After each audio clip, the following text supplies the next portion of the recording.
Speglunarás er lína sem við speglum mynd yfir eða hluta úr mynd. Við skulum teikna lítið hús hérna með hurð, drögum svo speglunarás og þá tek ég hvern einasta punkt og ég dreg hann hérna yfir, hornrétt yfir, jafnlangt frá speglunarásnum og teikna nýtt hús þeim megin. Þessi hús eiga að verða nákvæmlega eins. Ef ég væri með línur eða rúður til þess að hjálpa mér þá gæti ég gert þetta nú eitthvað aðeins betur. En þið sjáu að hurðin til dæmis er lengra frá speglunarlínunni á þessu húsi og þá er það líka hér. Húsin verða ekki nákvæmlega eins því að þau speglast. Þannig að hlutir sem eru hérna megin þeir eru hér hérna megin á hinni myndinni. Við getum líka verið með speglunarás í mynd eins og til dæmis hér. Báðar hliðarnar eru eins þannig að þessi mynd speglast speglunarásin.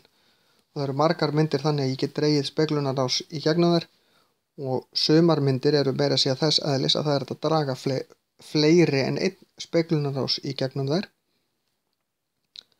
Til dæmis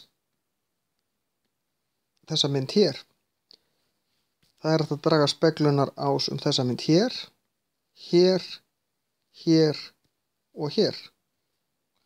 Kannski ekki alveg rétt stað hjá mér síðasti, en þið fatti hvað ég er að fara.